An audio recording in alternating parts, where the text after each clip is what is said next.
All right, let's talk about something that can feel, a little intimidating, personal finance. But don't worry, this is not going to be some boring lecture.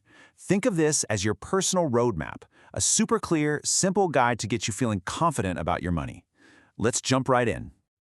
Does all the talk about budgeting, investing, and credit scores just make your head spin? Yeah. If you've ever felt totally lost or just overwhelmed by it all, trust me, you are so not alone. It seems like a complicated world, but I promise getting a handle on it is way more doable than you think. And here's the good news. We basically did the homework for you. We waded through a huge 109-page financial course to pull out the absolute must-knows. This is your cheat sheet, the essentials you need to get started on the right foot, like right now. So our first stop on this roadmap is you. Before you can make any kind of plan, you have to know what your starting point is. You've got to understand your income, where your money is actually going, and even your own habits. A really great place to start is the 50-30-20 rule. It's popular for a reason. It's just so simple. The whole idea is you take your after-tax income, and 50% of it goes to your needs, rent, food. Then 30% goes to your wants, like going out to eat. And the last, really important 20% goes straight into savings. It's powerful because it makes you actually think about where every dollar is going. But here's a reality check. Look how easily that perfect plan can get a little messy. In this example, with a $3,000 monthly income, the needs category has crept up to almost 60%. And look what gets squeezed. Savings is down to just 14%. This shows you exactly why just knowing the rule isn't enough. You got to track your numbers to see what's really happening. And it's not all about the numbers. It's also about your personality, your natural instincts with money. So what are you? A spender who loves to live in the moment? A saver who gets a real kick out of seeing that bank account grow? Or maybe you're a careful balancer or a risk-loving investor. Figuring this out is so key to making a plan you'll actually stick with. Okay, so once you know yourself and where your money is going, it's time for step 2. We've got to build a solid foundation. This part is all about creating that security, that peace of mind, for whatever life throws at you. And the number one priority before you do anything else with your money is this: build an emergency fund. Seriously, life happens, right? The car breaks down, you get an unexpected medical bill. Having 3 to 6 months of your essential living expenses tucked away in a savings account is your financial safety net. It is absolutely non-negotiable. Now let's bust some myths about credit scores. They seem so mysterious, but this chart makes it super clear. Just look at that huge slice of the pie. A whopping 35% of your score is just your payment history.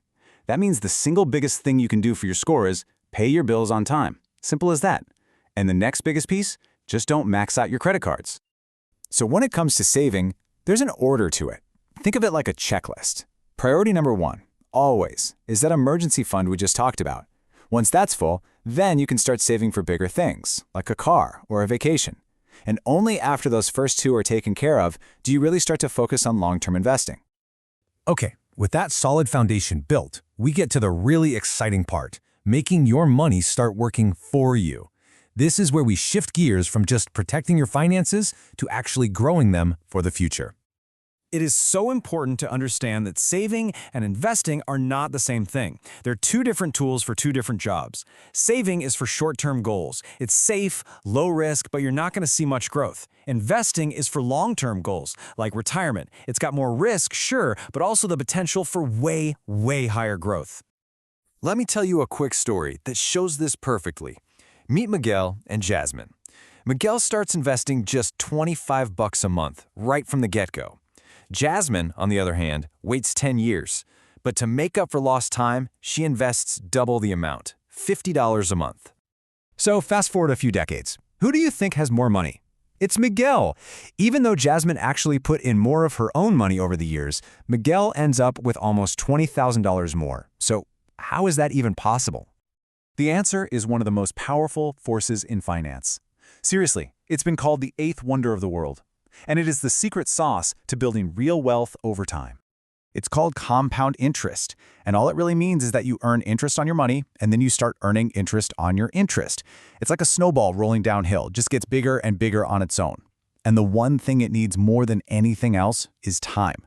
That's why starting early, even with a little bit like Miguel, is so much more powerful than starting late with a lot. Whew, okay. We have covered a lot. So to wrap things up, let's just boil everything down to 2 golden rules.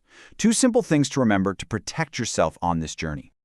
Rule number 1, and it's an old one for a reason. If something sounds way too good to be true, it is. A guaranteed way to double your money in a week? A secret investment no one knows about? Come on. If your gut is telling you something's off, you gotta listen to it.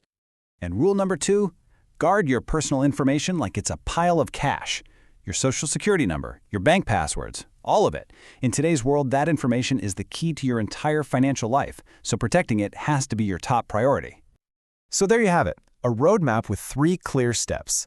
Know yourself, build your foundation, and grow your future. The path is laid out for you. You've got the map. The only question left is, what's your first step going to be?